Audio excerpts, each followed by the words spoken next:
Hi, everybody. Welcome to the Pittsburgh Sports Memories Podcast. My name is Tim Hannon. I have a co host with me. I think my name is Steve Ward, something like that. Yeah, yeah. That's it. You can always check your driver's license License. or, Hold on. Yep.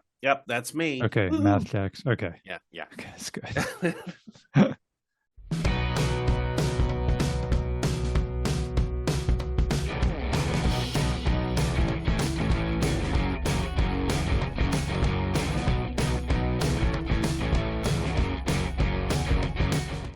All right. This episode, we're going to delve into the dark history of the Steelers' offensive line. And over the years, we've had for the Steelers multiple linemen who've fallen into mental illness or substance abuse, all kinds of other troubles. And, is it a curse? Is it CTE maybe to blame for all this? I mean, after all, offensive linemen are basically in a car accident on every play of their career. In fact, one guy on our list is the first ever NFL player diagnosed with CTE. And I think no doubt that was probably a contributing factor for a lot of these guys. But I do think that, Steve, when we see bad things happen to people, we often search for like the simple one and done answer. And I think as we get into this, we'll see that life is usually a lot more complicated than that.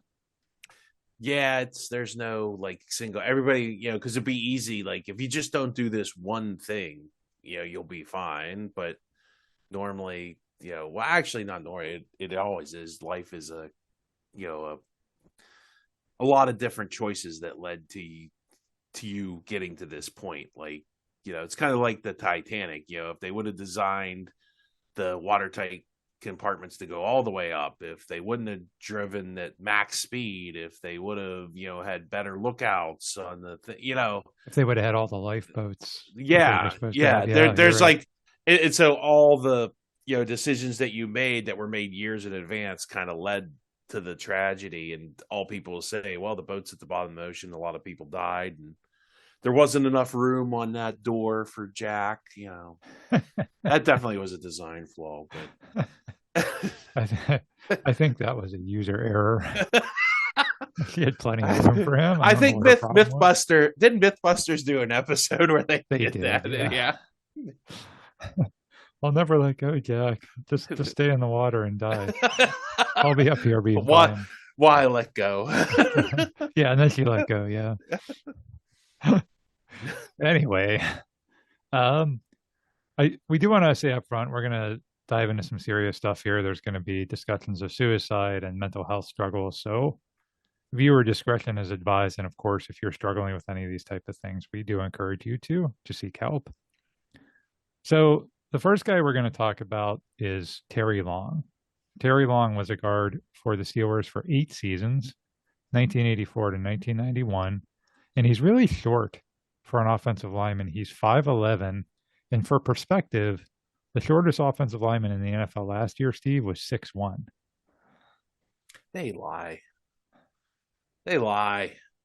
Did they wear those boots that George Costanza used to wear? Yeah, the Timberlands. He'll Yeah. paint them black every occasion. Yeah. No, I mean, I met Eric Pegram one time. They listed Eric Pegram at 5'11, Tim. I am 5'11. Eric Pegram with the high top fade came up to maybe the middle of the chest, and I'm including his high top fade, which was a good 4 inches. Eric Eric Pegram was not an inch over 5'2". Well, maybe they exaggerated Terry Long's 5'11 height too. Maybe it's all relative. Yeah, E- maybe. Yeah. Either way, he's usually if he when he's standing on the offensive line, he's visibly not as tall as the other guys. But what Terry Long lacked in height, he made up for with strength. So get this, he wins a lifting competition in 1983 with these numbers: an 838-pound squat, a 502-pound bench press, and a near world record 865-pound deadlift. Wow. I was asking what the world, like how close that was to a world record. Jeez. Pretty close. Yeah, he should have been in the Olympics or something with those kind of, don't they have Olympic? Olympic weightlifting somewhere. Yeah, that's nuts. I had an Orange Theory class yesterday, Steve, and the coach had us do deadlifts of with 60-pound dumbbells, and like I can't feel my legs this morning. And he was doing 800 pounds more than that. Wow. So yeah, that's amazing. His teammate John Lott on the Steelers said, "quote Terry Long was the strongest guy I've ever been around. He was like granite. He was small in stature, but no one in that locker room messed with him." And Long's a pretty consistent starter for the Steelers too. He never makes a Pro Bowl, but solid and dependable. Teammates love him. Chuck Noll says he's an incredibly hard worker. In 1991, the NFL tests him for steroids and he fails the test. And it's a really crushing moment for Terry Long. And he claims that he only started taking some banned substances that year because he was trying to recover from a knee surgery. And he's devastated because what's Terry Long known for, right? He's not tall, he's He's not strong. fast. Yeah, he's So strong. now everybody thinks he did like steroids to get strong. Right. Yeah. Right. Yeah. Fans, teammates, opponents, everybody's going to think, oh, that was just a sham. He's not really that strong. And according to him, it was just sort of an accidental. He was trying to recover from a knee surgery. He wasn't, doping his whole career. And that's so devastating for him that he decides he's going to kill himself. He overdoses on sleeping pills and he drinks rat poison. Fortunately, he does survive all that. He serves a 4-game suspension, and then he's not offered a new contract when Bill Cowher and Tom Donahoe take over operations of the team. After his football career ends, he stays in Pittsburgh and he starts a chicken processing plant on the north side. That doesn't go well. In 2003, he gets in trouble with the USDA for being in violation of federal regulations. A couple of months later, there's a fire that burns most of the plant down. In 2005, he's charged with defrauding the state of some $1.2 million through business loan schemes. And also that fire, Steve, the feds say that was arson to claim the insurance. Insurance. Yeah. Yeah. Yeah. Jeez.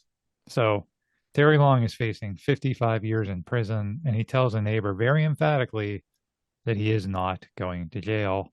And a couple of days later, he drinks a gallon of antifreeze and he's dead at age 45. Mm, wow. There's your stressor. When you get stressed like that, and he had already had a suicide attempt in his lifetime, so you add that stressor and the public embarrassment that he'd already went through once, and he wasn't going to go through that again. So you can see how that led to his decision there. And yeah, antifreeze causes kidney failure, and that's very dangerous and deadly. Yeah. And unfortunately for Terry, he should have reached out to somebody, anybody. Yeah. Please talk. Yeah, he's gonna be like, I think I'm gonna say this a couple times. Just please talk to somebody, anybody. Amen. There's suicide hotlines that Yes. that are available that you can call. You can even text. I think it's 988, and somebody will text you back. There's Resolve Crisis if you're in Allegheny County in Pittsburgh. There's a lot of services here in the state. So, but yeah, it's a shame that nobody noticed it. But I mean, it was '90s, and people weren't as I guess attuned to it as maybe they are now. So, and there wasn't all those services like we have now. True.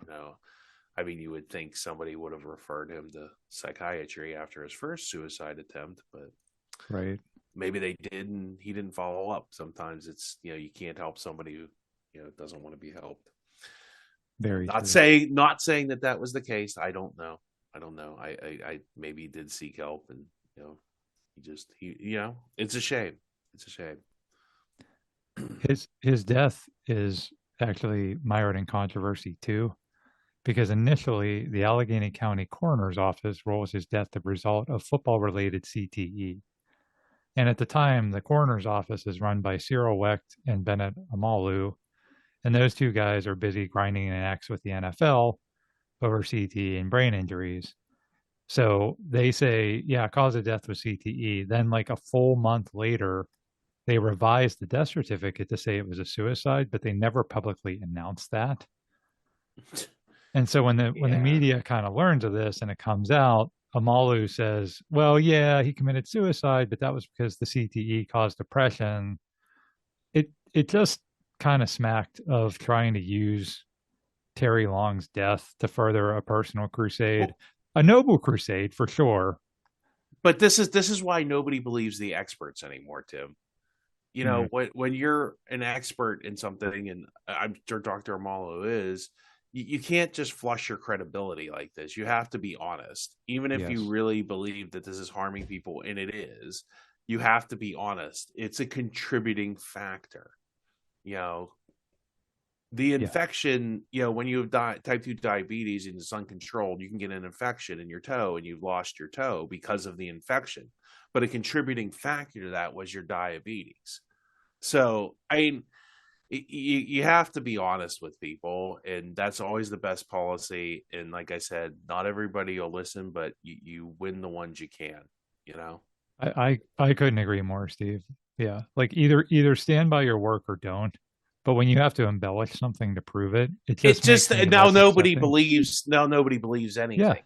And you're exactly. you're hurting more people than you're helping. And I think that Dr. Weck, especially, like, that was an issue in his career.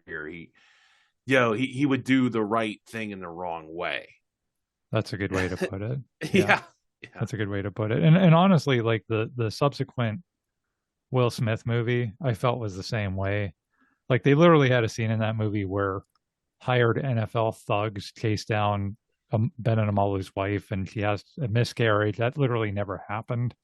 And there's another scene where they raid Cyril Weck's office, but which did happen, but had nothing to do with the NFL. I Yeah. mean, it's just a bunch of embellishment, and it's they again, like I said, that was a noble crusade that they had and a good crusade that they had. So just go off your work. You don't need to, yeah, like you said, be dishonest. Well, because it ruined, now you've ruined your credibility. And Yes. that's the problem, is when, I think the mainstream media is finding that out right now. When you lose your credibility and nobody believes, like, if the mainstream media said the sky is blue, people would go out and look, Hmm. because that's where you are. And when you're in the media and podcasting and this, if I said, something wild, it probably wouldn't, it is just an opinion, but you know what I mean? Like, people would stop believing what we say. Your credibility, what they say, it's gained in drops and lost in buckets, kind of like trust, so Yeah. yeah. Fortunately for us, our credibility was shot a long time ago. Well, when you put me on the podcast, for sure. Uh, one final kind of eerie footnote to this story. In July of 2025, a gunman walks into the NFL's office building in New York City and kills four people before taking his own life. And in the suicide note he left behind, he mentions Terry Long for unknown reasons. That's weird. I didn't realize that had happened, and that Yeah, just happened. that Yeah. just happened. Yeah. Yeah. All right. The next person we're going to talk about is Steve Corson. He was also a guard, plays for the Steelers from 1978 to 83. Like Terry Long, a consistent starter, not a Pro Bowler, but solid guy. Wins two Super Bowls with the Steelers. Corson's not your stereotypical 1980s jock. He's a history buff and he loves classical music. In 1985, he's playing for Tampa Bay at this point. He makes huge waves by giving an interview to Sports Illustrated in which he admits to actively using steroids. And he claims that 75% of NFL linemen are on steroids as well. He says for him, it started during his freshman year at South Carolina, where he just kept getting pushed around too easily by these bigger kids. And he said he knew he had to go on drugs if he wanted to make a career out of football. And he's pretty unapologetic about using steroids. He says, quote, "What's wrong with a football player building his body as strong as he can with steroids? I know I have to play a 16-game season, and to survive serious injury, I have to be as strong as I possibly can be." And he does admit in that Sports Illustrated article that, there are side effects, and he does worry about what the steroids will do to his long term health. But he says at that point he has no regrets.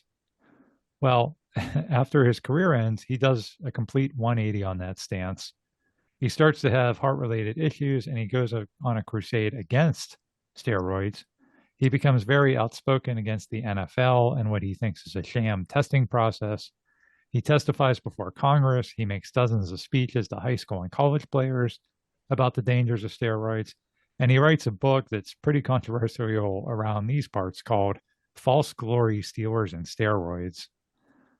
He is supposedly blackballed by the NFL for this, although I couldn't really find any like hard evidence to support that claim. Wasn't sure if he was trying to get jobs in the NFL. I don't know what when people say he was blackballed. Like I said, I don't really see Yeah, any evidence of that. yeah, he really just kind of retired to his farm there, didn't he? Yeah, yeah, Yeah, yes. He was actually so in 2005, he's living in a cabin in Fayette County with his dog. actually sounds nice. Actually sounds It sounds really nice, nice. and I Yeah, think that was what he liked. And one day in 2005, he's cutting down a tree with a chainsaw, which is something he did frequently. So he yeah, he usually knew was what he like was a doing. mountain man kind of farmer kind of guy. Yeah, Right, yeah. right. And cutting down trees is obviously very dangerous, but he'd done this before. It's not something I would ever do, Steve. I would not know what I'm doing. This day was particularly windy, and when the tree starts coming down, it's actually falling directly towards his dog. And Corson, probably on instinct, and probably what any of us who are dog lovers would do, tries to get in between him and the dog, and the tree falls directly on him, and he's killed instantly. The dog gets injured but does survive, but just a very sad end to Steve Corson's life. Yeah, it was a weird. Yeah, it was just a weird thing, the weird way to go for him. And but I mean, good for him turning it around there at the end, and making a difference. Sometimes you go through something and you see the error of your ways. Apparently, Yes, yeah, good on him. yes, for sure. Next guy we'll talk about is probably the most well known of any of these players. It's Hall of Fame center Mike Webster. And if you're somehow not familiar with who Mike Webster was, here's just a partial list of his accomplishments in the NFL. What rock have you been living under? Yeah. Yeah. He four-time Super Bowl champion, nine-time Pro Bowler. He's on the NFL's 1970s All-Decade team, 1980s All-Decade team. Do you know how dominant you have Two to be on decades. Yeah. two All-Decade teams? Like that's incredible. He's on the 75th anniversary team. He's on the 100th anniversary team for the NFL. If you said he was the greatest center in the history of the league, you might get a few arguments, but probably not many. Mm. Unfortunately, his post football life is a mess. He makes some bad business deals. He separates from his wife. He struggles to hold down football related jobs. He has his house foreclosed on. He suffers from all kinds of mental health problems, including depression and dementia. And in this case, this was CTE related. Webster had suffered a number of undiagnosed concussions during his career. His family says he really changes too. His son says he would be very quick to get angry. His wife says he was very withdrawn. And in the 1990s, he's actually homeless for quite a few years, usually sleeping in his car. The Steelers do try to help him. Dan Rooney, and this is just very typical Dan Rooney, puts him up in the downtown Hilton for 3 months and pays a bunch of phone bills and room service bills that Webster accumulates. It was apparently a pretty expensive endeavor given that, well, first of all, 3 months at the downtown Hilton alone would be expensive, but then a bunch of bills that Webster racked up. So Dan Rooney definitely tried to step in there, but none of it really helped. Webster dies of a heart attack in 2002 at the age of 50. Just a really cruddy end for one of the most legendary Steelers ever. And if there's anything good that comes out of all of this, it's that Webster is the first football player diagnosed with CTE, and that does in fact strengthen the case made by Dr. Amalu. And eventually, after much kicking and screaming by the NFL, it does lead to a bunch of positive safety changes. The Webster family also gets over $1 million in late disability payments after suing the NFL. So good on them. Probably should have gotten a lot more than that. Mm. Yeah, that's tough. You feel like this guy maybe didn't get as much help as he should have. Definitely. I mean, I wow. There was nowhere I just can't feel that there wasn't a better place for him than the downtown Hilton.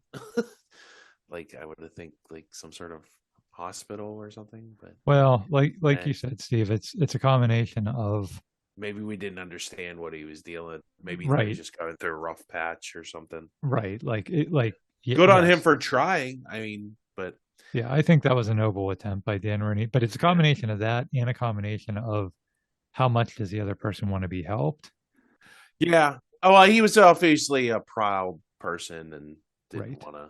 Yeah. Yeah, and we'll talk about a guy on this list later, actually, who one of his good friends tries to get him into a hospital, and he just refuses. So again, you never know kind of what's going on behind the scenes either. So the guy who preceded Mike Webster at center was Ray Mansfield. He's one of the few holdovers from the 1960s who lasts into the Chuck Noll era. Mansfield wins 2 Super Bowls with the Steelers. He's in their Hall of Honor, and he still holds the team record for consecutive games played with 182. And there were a lot of games where Ray Mansfield was hurt, but he played. Here's Ray Mansfield talking about that. He says, "quote I had a thumb so bad I thought Joe Green broke it off. I couldn't open a door, but I could slam into defensive linemen all day." I, he also said, Wow. "I split my cartilage in my ribs. I couldn't laugh, couldn't do anything. I'd have to hold my breath while I was hitting people." Oh my gosh. So that's some I don't know what you want to call that. A lot tougher than I would be, I could tell you that. Mhm. I'd be sitting down at that point. Not running into defensive linemen, that's for sure. No, Yeah. certainly not. Ray Mansfield's nickname, Steve, do you remember his nickname? No, I don't. The Ranger, The because he Ranger. loved the outdoors. He was a big outdoorsman. Ah, okay. Yeah. In 1996, he goes hiking in the Grand Canyon with his son and a friend. And they're hiking through these trails, and Mansfield kind of falls behind. And he says, "You know what? You guys go ahead. I'll meet up with you later," where they had made camp. But by nightfall, Mansfield never shows up. And the next morning, they go out to look for him, and they find him dead at age 55. Oh, that's wild. I didn't know that's how. Wow. Yeah. Hell, it happens. It happens. It happens a lot out there. You gotta watch yourself out there. I don't know if you could chalk that up to anything besides a misadventure. Yeah. Well, yeah. And the official cause of death was natural causes. They think he probably had a heart attack. Mm. But that sucks because if he has a heart attack in the middle of a shopping mall, He may be, yeah, 90. Yeah, he definitely makes it. Yeah, yeah, maybe that's why he was, yeah. That is wow, that is really strange. yeah, I mean, not strange, but I mean you're in the middle of nowhere, you know. exactly. Like literally in the middle of nowhere. Yeah. And it was 1996. People didn't have cell phones, but even today, if you were in the middle of the Grand Canyon, Yeah, it would take a minute to get a helicopter in there to yes, get you out. So yes, for sure. So yeah, just bad timing to have that happen to you for sure. so none of these guys are making 60. No, no. And these are again, that's what's eerie about this. Like there's just a lot of And they're all from like 1970 onward so far. yeah, Yeah. yeah, yeah. I mean, We're it's not a lot. talking like the 1950s where people like, ate steak for breakfast and you know, I don't know. Maybe our diet is worse now. I don't know. Well, and it's all offensive linemen too, right? It's not. Yeah, yeah. I mean, well, It's I don't know. I mean, you got to eat like too at that position. You got to eat. You got to eat like 4 or 5,000 calories a yeah, day to keep your weight up. Because it's like sumo wrestling. You can't be light. You're gonna right. get knocked on your butt. So And I don't know what Mansfield's health. Yeah. habits were, at that point, 20 years Well, he after he played retired. 182 games in the NFL consecutively. That's pretty. What was wasn't Jackie Slater the record? I mean, he Yeah, I think so. Or Jim yeah, Marshall, I think, is the record actually for the yeah, Vikings. yeah, But yeah, that's a lot of games in a row. But he had retired. Those His last game was in 1976, so this is literally 20 years after he yeah. retired. So I don't know what his health habits are at this point. But if he's hiking through the Grand Canyon, I'm He sure couldn't have he's been that bad. Maybe it's just a freak thing, man. maybe, yeah, Yeah, yeah. yeah, just sad. So speaking of sad stories, so Mansfield and Webster are well-known members of the 1970s Steelers. One guy who most fans will not recognize is Randy Frisch. He is a seventh round draft pick out of Missouri in 1977. And in college, he actually plays on the defensive line, but the Steelers convert him to an offensive tackle in training camp that year. So a seventh round pick switching positions, trying to earn a roster spot in the middle of the Super Steelers dynasty, probably a long shot, but Frisch is determined he's going to make the team. The first preseason game that summer is at Three Rivers Stadium against the Buffalo Bills. And Frisch dresses for that game. He doesn't really play too much. And that's a night game. And after it's over, a lot of the veterans get hotel rooms in Pittsburgh rather than driving all the way back to St. Vincent's for training camp. But Frisch and fellow rookie Dave Greiniker, they can't afford a hotel room. So they attempt to drive down Route 30 in the middle of the night in a heavy rainstorm so they can make it back to Latrobe. And on the way back, a car veers across the center line and hits them head on. So they're in their lane, and the car comes into their lane Correct. due to the rain. So this is like total, what happens kind of thing. Yeah. Yeah. Yeah. Greiniker survives, but his football career is over. Frisch, however, is killed instantly. He's only 23 years old. Wow. Dan Rooney is tasked with the job of calling Frisch's parents to tell them what happened. I can't even imagine. Oh, that sounds like a incredible thing to have to do. Yeah. Oh, that's Yeah. horrible. What a nightmare. Mm. Yeah. Yeah. And it just sucks too, because I think if that were today, I don't know what the policy is, but I'm guessing the Steelers would probably just put all the players up in a hotel room or bust them Yeah. all together or Well, I something. mean, this really wasn't anybody's fault. I mean, it's just, accidents happen. Yeah. They do, but Yeah. Terry Bradshaw and Franco Harris and Joe Green, they're all staying at hotels because they're veterans. They have a salary. Frisch, he's a seventh round pick. He's not getting paid anything unless he makes the team. Yeah. So he can't afford to get a hotel room, and neither can this other guy, Dave Greiniker. So they're like, okay, let's just drive back. I think they even had to borrow. I believe it was Cliff Stout's car that they had to borrow Oh, goodness. Wow. because they didn't have a car. And yeah, and then this happens. It's terrible. And the Steelers, they're like it really casts a pall over training camp that year. At some point, I want to do a whole episode on that 77 season because it's a weird, crazy season. And there's players are really broken up about it. Other people are angry. One of the trainers went on a rant. I was reading the newspaper article about, this section of Route 30 that the accident happened in is a death trap and they should have fixed it years ago. And, so just a terrible thing to happen. And 23 years old, Yeah. just starting out his life, just starting out Yeah. Whole potentially his life. football career. Yeah. Yeah. Frisch is one of four players to be killed while actively playing for the Steelers. The other three are Mose Kelch, who was a kicker in the 30s, Big Daddy Lipscomb, and Dwayne Haskins. Hey, do you remember I mentioned Big Daddy Lipscomb in the Dark Ages Steeler episode way back when? Yes, Yeah, he died of a heroin overdose. yes, Unfortunately, that was the way the Steelers went back in the 60s. He was still pretty good. He played for Baltimore. He lived in Baltimore. right. There's actually a song. They made a song about him That's in right. I think Baltimore. you had Yeah. that on that Yeah. episode. Yeah. And of course, Dwayne Haskins, that's just, I don't even know what to say about that guy. That was just, Yeah, I don't know what was going on there, but that was That was It was bad. a yeah, it was strange. It was strange too. Yeah. Like I don't know. But back to Randy Frisch and this other gentleman. I hope this guy got some sort of disability, the Greiniger. Not that you're getting rich off a disability, but Yeah, I hope so too. I don't know. I mean, I Yeah. guess it's not technically a work related injury because I mean you can't get if you're driving to work. I don't know.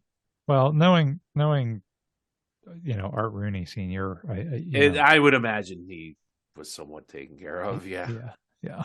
I mean, the way if you remember our Gabe Rivera episode, yeah, yeah. all the stuff he did for Gabe Rivera that he really didn't have to do, and Gabe Rivera literally was drinking, and got in that accident. Nobody's drunk here or anything Right. like that. This is just, It's just but unfortunate. that is a really strange one. Yeah, Yeah, and sad. Really yeah. sad. I don't mean, man, I don't want. I'm glad I never played offensive line for the Steelers. Yeah. Yeah. And we're not even done. The next guy we're going to talk about is Justin Strelzik. Played for the Steelers between 1990 and 1999. Really versatile lineman, part of the Super Bowl 30 team. And just one of those players that everybody loved. He was like this big bearded dude. He rode Harleys. He played guitar. He owned a pickup truck. Just like a very relatable Yeah, kind of football star, not like a diva, not like a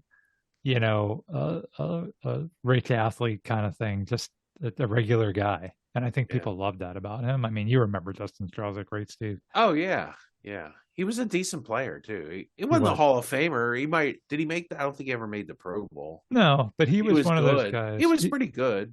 Yeah, and he was one of those guys that could like move around the line. Like Yeah, people got hurt and they could plug filling him in. in. Yeah. I mean, a 9-year career isn't, exactly chopped liver. Yes. Yeah. I mean, Yeah, he was there the whole decade. I mean, yeah, that's saying something.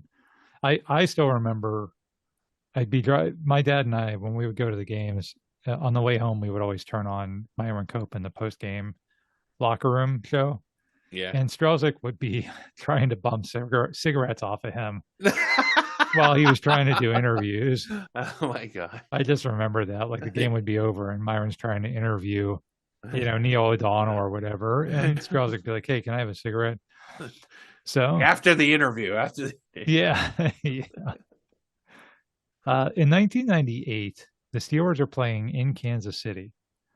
And Derek Thomas, who was if people don't remember Derek Thomas, he was a pretty fierce pass rusher. He beat Strelzik on a pass rush. And as Strelzik's trying to kind of adjust and catch up to Derek Thomas, he tears his quadriceps. And that starts a chain reaction of things that really sends his life spiraling because that injury ends his season. And then he gets hurt again prior to the following season, but this time it's in a bar fight. So it's not even on the field. And he misses the entire 99 season. Then, as he's attempting to come back from all of that, he gets hurt in a celebrity hockey game. And that's it for his why career. was Justin Strelzik playing hockey? Oh my goodness. Like ice hockey or was it like ball hockey? I hope it was ball hockey. Oh my I just know it was a hockey game and he got hurt. I mean, like, could you imagine this man on ice skates? it probably, yeah, if I had to guess, it wasn't ice skates, but he had already had two other injuries.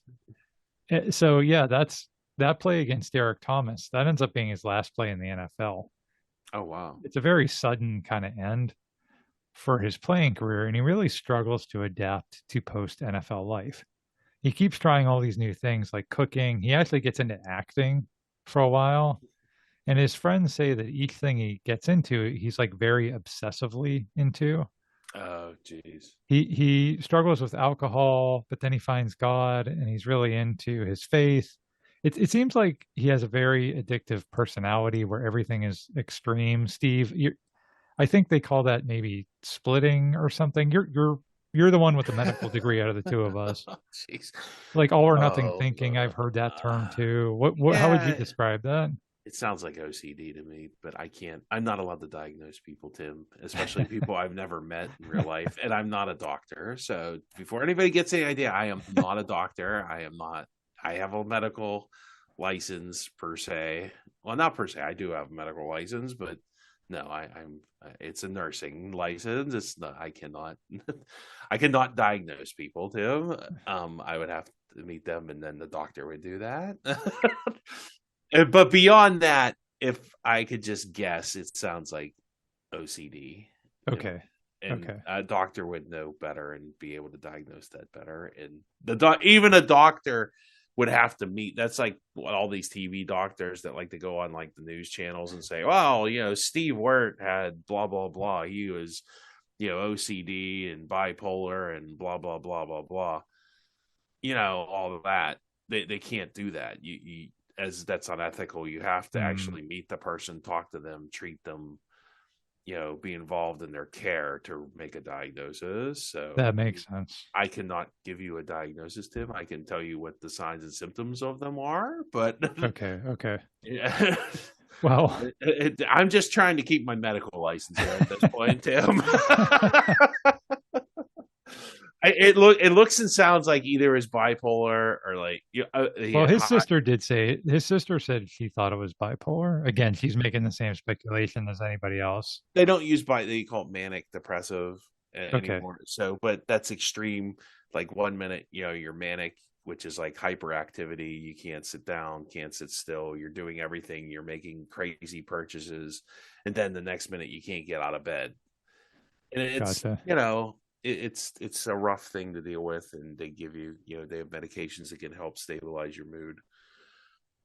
It's just difficult. Maybe it's some of that. Some people just get really into things, like it's maybe it's like sometimes a blessing and a curse. Like they like it sounds like he really was into football and he knew how to play football. Once that was taken away from him, he was looking for something else to really get into, and he needed something for his life to be about.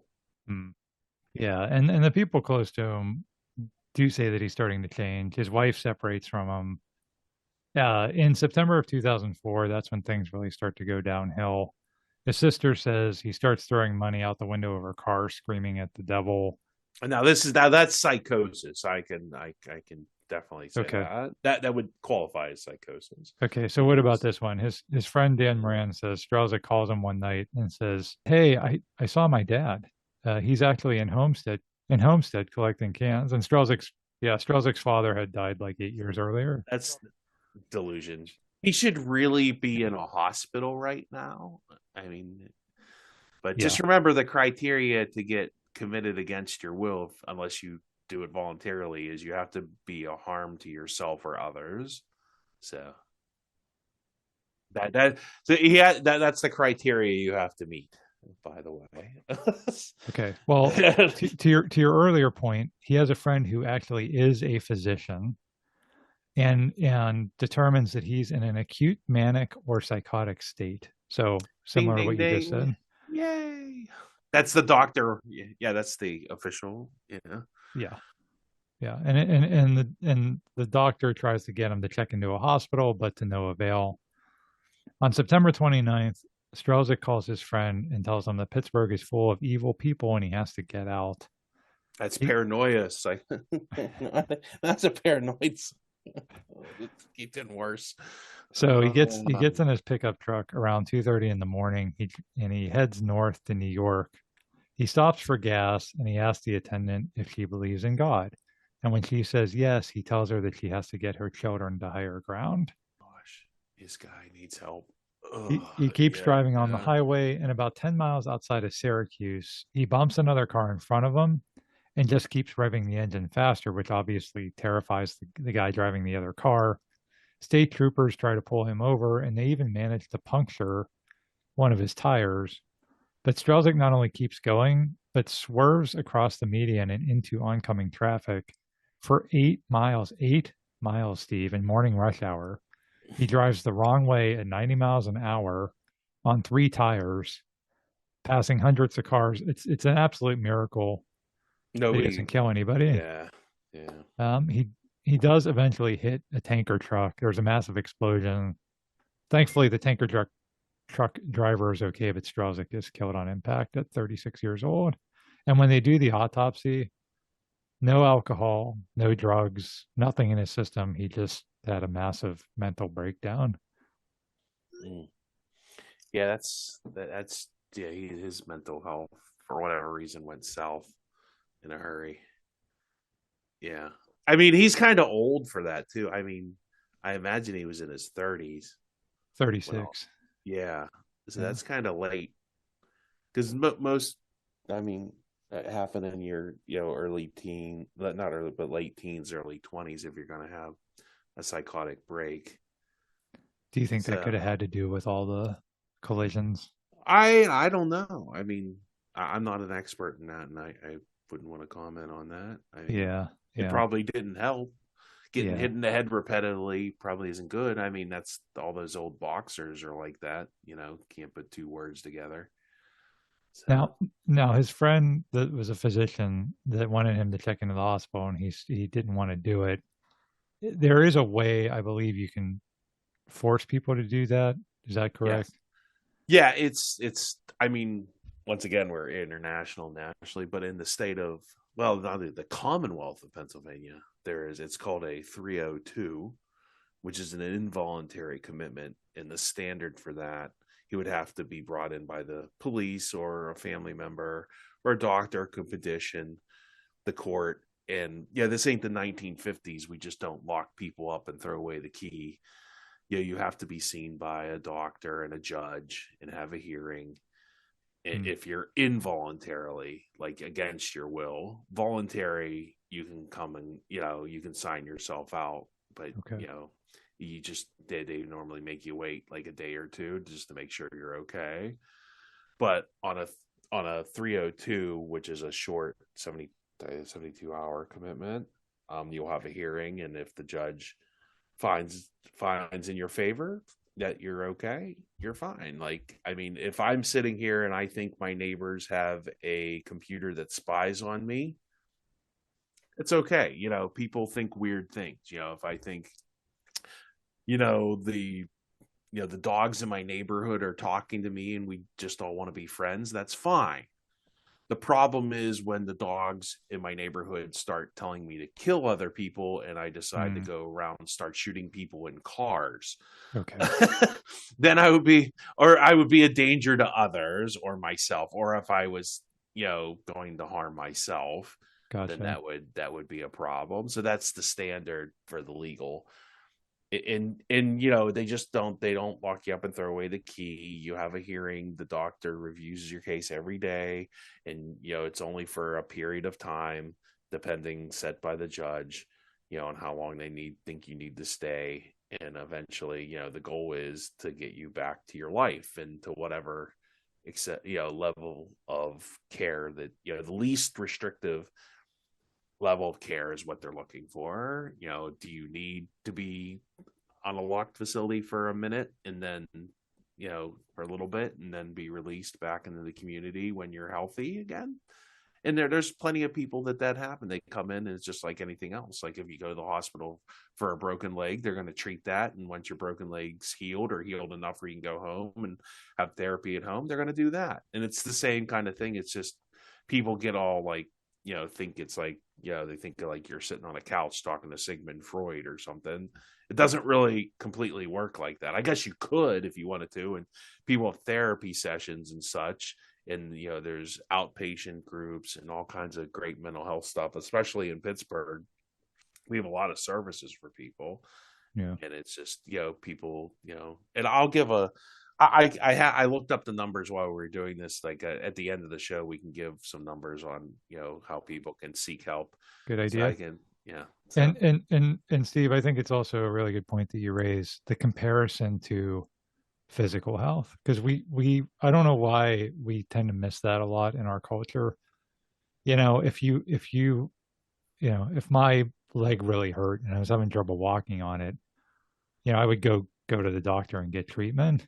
But mhm. I think if we're struggling with our mental health, there's just something taboo still about doing that. Well, I think especially with men. I mean, Yes. me being a man, I can, there's like that. Well, I got to take care of my family. I got some Yes. pride. What will my friends think? And there probably still is some stigma. Well, that guy, watch out for him. He's a little. We all have our stuff for sure. It's just varying degrees. And there's always, you always see the shirts with "it's okay not to be okay," and it is. We all have our stuff, and we're all dealing with our things every day. And we just need to seek the most some people that's just going to church and finding God. There's some people that need intensive therapy, and some people that go to therapy for a short time and then they're okay for the rest of their life. Or some people just need to get on some medicine, and every once in a while they got to go back in because the meds need adjusted. It just, like, I think that's, we go back to that single, oh, where's this one thing we could do, because it doesn't, life doesn't work like that. It would be a Yeah. lot easier if it did. What works for you, Tim, might not work for me. I'm Right. allergic to penicillin. Are you? If you're not, you can take it and I can't. you Yes. know And it, it yeah. just, what works in a medicine that works for you might not work for me, or something might Right. work better. And I know people get all fired up, oh, I don't want to take any psych med, and I would say, if you can't, don't. But there is a lot of people out there that this really works for. And trust me, I don't think, at least the doctors I work with, wouldn't put someone on something unless they absolutely needed it. This isn't just a scam by the pharmaceutical companies to make a bunch of money. and people wouldn't again, we people wouldn't hesitate, going back to my bad leg example, wouldn't hesitate to take Advil or even some prescription thing that's stronger to help heal that, but we hesitate to take anything that helps us with our mental health. Well, even if you do, even if you have to take, like, people get wild out, and I did too. Like, oh, I don't want to take that Oxycontin, that's addictive. But you know what? If you take it as prescribed and you just keep it to the bare minimum, you're not going to get it. You just have to, because there's people that are severe pain that need that. Right, right. Yeah. And that's what I mean. Like, but when it comes to mental health, like what you said about men, especially too, because I used to be like that. I mean, I was the same way. Like I held everything in. It caused a lot of problems. Yeah. And I've been in counseling, and I'm with, you mentioned church. I'm with a group of guys in my church who I can open up to now, and that's been so healthy. But I think that that was a tough thing for me to come around to, because, like you said, our culture is one where, for women that might be fine, but for men, no, we've got to tough it out. We're men. We've got to, like you said, provide, or we have all these false beliefs. So yeah, totally agree that that's something that I hope continues to be destigmatized. I think it's definitely much less of a taboo thing than it was 20 years ago, 30 years ago, 50 years ago for sure. But it's still taboo, I Yeah. think, to some Yeah. degree. So, all right, we talked about some guys from the '70s Steelers. One guy from that team who's often overlooked is guard Sam Davis. He's not only a veteran of all four Super Bowl teams and a member of the Steelers Hall of Honor, he was also an important leader on that team. And here's a really good trivia question that you can impress your friends with, because I think even a lot of diehard Steelers fans would probably get this wrong. Ask them, who was the offensive captain of those 1970s Steelers teams? And most people would probably say, oh, it's Franco or Terry Bradshaw or Mike Webster or John Stallworth. But no, it was Sam Davis. He was the captain of those teams because he was the guy who always guided the younger players, and he really knew the playbook inside and out. He was also really smart and ambitious. He even worked in sales for Heinz during his playing career, Steve. That's why he wore the number 57. Clever. Yeah. Yeah. And after his career, he becomes a successful entrepreneur. He starts several ventures, including a construction business. He drives a black Mercedes. He wears pinstripe suits. So, unlike some of the other guys we talked about, he seemingly has no trouble adapting to Mhm. post football life. Well, that all changes on the morning of September 8th, 1991. His wife finds him motionless on the floor of their basement, and he's badly injured. And when they get him medical help and he finally comes to, he tells everyone that he fell, but it sure looks like someone did this to him. And his ex teammates and his friends, and I think even his wife, all say he was beaten and tortured, possibly by people he owed money to in one of his business ventures, One friend says that a few weeks before Davis had come to him desperate for money, he also apparently owed a bunch of money in federal taxes. Oh my. So, he has this supposedly bad accident, but a lot of people think it's foul play.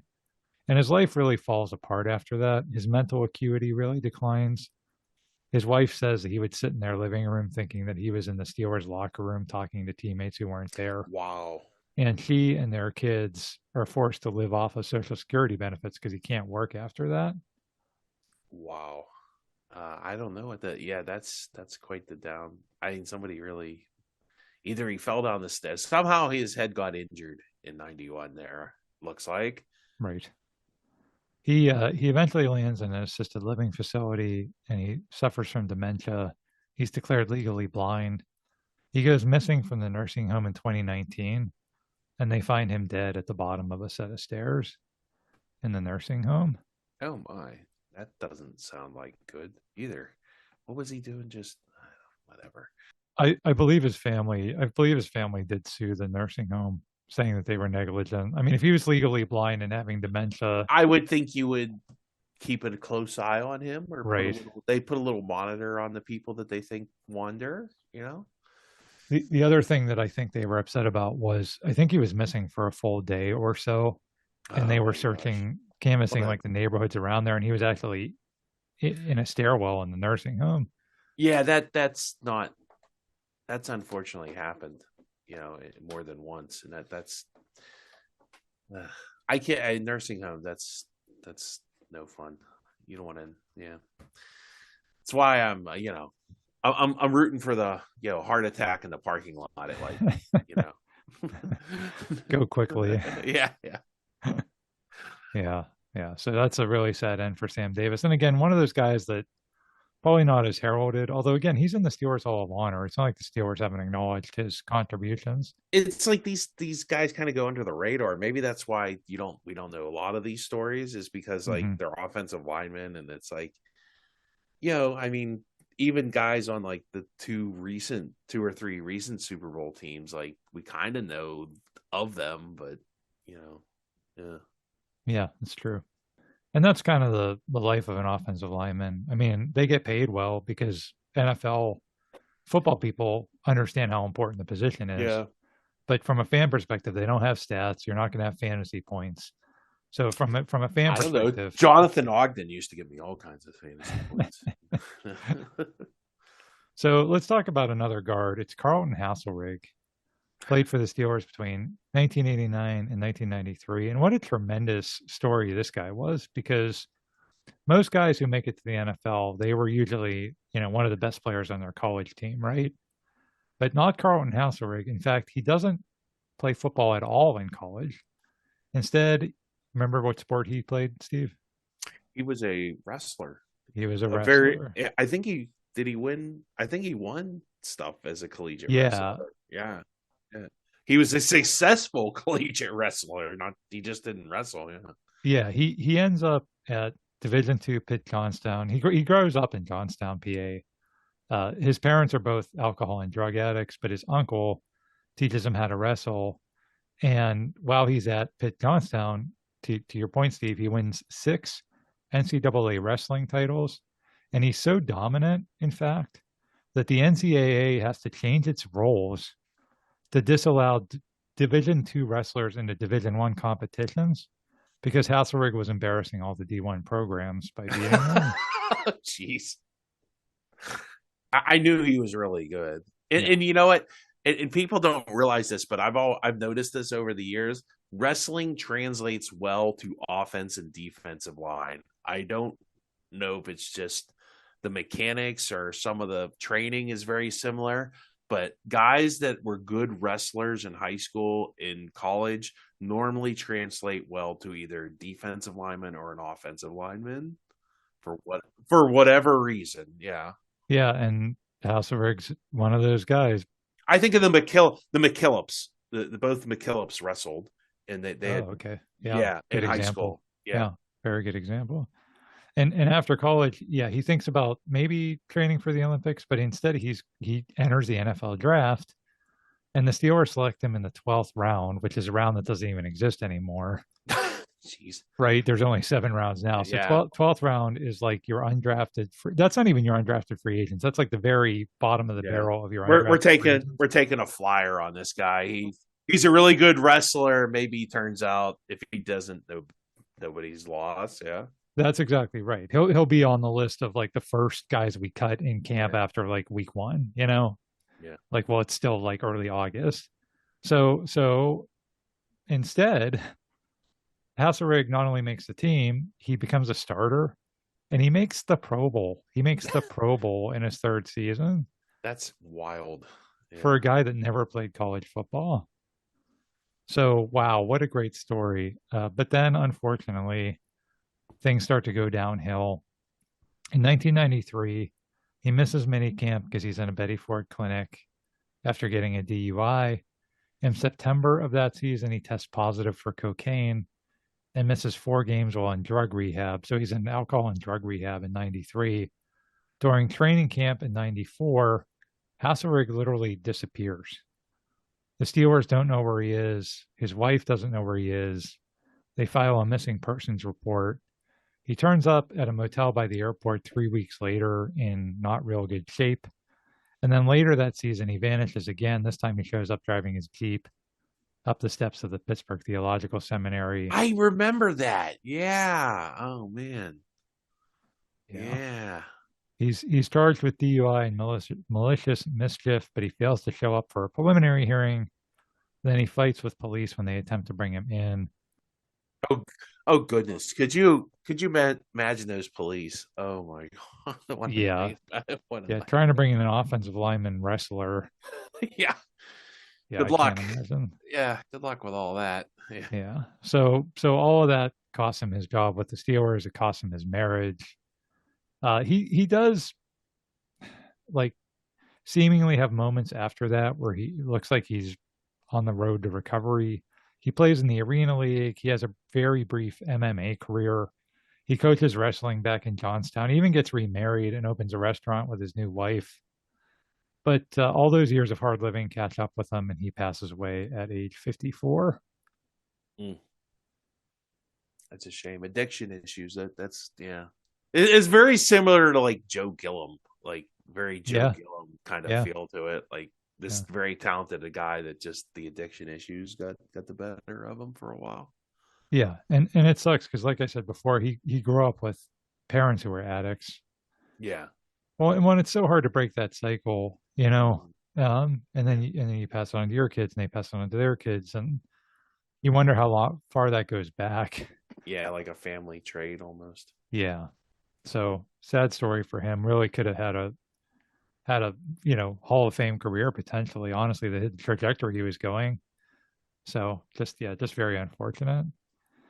To wrap up this episode, I want to note a few other guys whose time with the Steelers was a bit shorter.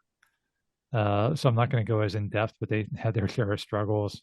So Dan Turk was a long snapper for the Steelers. He was drafted by them. He played for them in 85 and 86, but he's better known as a Raider and a Redskin. He actually ends up snapping to his brother, punter Matt Turk, in Washington. Sadly, he contracts testicular cancer and dies at age 38. Mm. Jim Clack was the Steelers' starting left guard in Super Bowl IX. He's he was also unfortunately the center for the Giants on the Miracle at the Meadowlands play. I I don't believe it. Yeah, yeah. So not his best moment in football there. What was the play call? I forgot what the stupid play call. It was like slide right 88 or something stupid. Yeah. Yeah, I mean it was Fazartek hands off to Larry Zonka and just kind of like slams into the line of scrimmage. Yeah. Why nobody thought to take a knee back then, I don't know. It was what was the San Ratigliano call in Cleveland? That was Red Right Right 88. 88. Yeah. Yeah, Yeah. yeah. But Jim Clack dies of cancer at 58. James Parrish was a tackle on that Super Bowl 30 team. He actually is notable for being one of the first athletes to launch his own website. Oh wow. He actually teaches himself how to use a computer and build websites. He dies of cancer, though, at age 35. Wow. Tyrone McGriff was Mr. Irrelevant. He was the final player selected in the 1980 draft. but he ends up playing 3 seasons for the Steelers at guard. He even starts 10 games for them. So that's pretty good for Mr. Irrelevant. Yeah. He does have a heart attack at 41. Mm. And then Bernard Daphne only plays 1 season for the Steelers in 1996. He's actually Strelzik's backup at tackle. He dies at age 37 of a heart attack. Wow. I So, mean, there are 5 people plus backups that make the team. I mean, how many offensive linemen do you carry on a team on your 53 roster? Like eight? you carry maybe eight, Eight. and there's turnover. Yeah, so you have 8 people every year for the last 50 Yeah, years. but it's a lot of times it's the same guy, Steve. I mean, Mike Yeah. Webster and Ray Yeah, Mansour were that's there true. for, Yeah, I years and mean, I'm years. just trying to say it's like this sounds like everybody that played offensive line for the Steelers had like a tragic end. No, of course not. It's not everybody, but it's still not a good percentage. No, it's not, you if, know. if if we looked at linebackers, for example, you probably keep the same number of linebackers and probably have the same number of Yeah. linebackers or defensive backs, Yeah. right? And you don't have the same level of I bet running history. backs. I wonder if running backs always like are hurt, but they don't last as long. It seems like running back, like maybe it's like these guys played longer because it's harder to notice their decline. I don't know. I don't know. It seems like these guys really. I mean, taking a beating like that for now 17 weeks a season. What a Soon to be genius! 18. Yeah. What a Thanks, NFL. genius. Yeah. What a genius idea this is. That is. So. Yeah, and going back to what we said at the beginning of the episode, you can't really boil it down to one thing, right? They're gonna have to expand the roster to like 75 people or something because 53 ain't gonna make it. But all this tragedy, you just, Yeah. again, it's complicated, right? It's different for every guy, I think.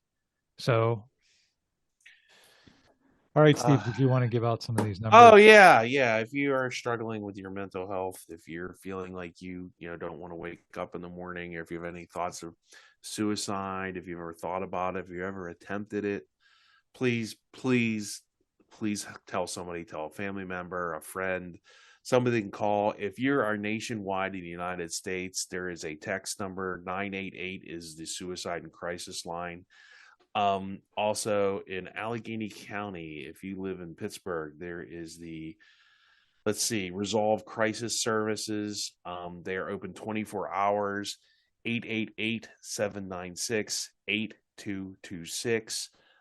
You can call them anytime. Somebody will talk to you. If you need somebody to come over, they'll check on you. Please, I can't stress this enough. If you're feeling like you can't wait, you don't want to wake up in the morning, if you had thoughts of harming yourself, if you made a plan, you picked a day, please call these numbers, find help. There's a hospital in Pittsburgh, Western Psychiatric Hospital. You can walk right into the 5th floor. You can walk right in the front door. And there are just loads of people in that building that will absolutely help you and get you back to your life and get you on your way. So that's all I have to say about that, Tim. We got to take our mental health seriously here, and just something that is close to my heart. And just hope that everybody, and we're on your side and we're praying for you and the folks out there that are struggling, and just to hope that you can find that help that you need. Couldn't agree more, Steve. And thanks for sharing all that. Thanks everybody for listening, and we will catch you next time.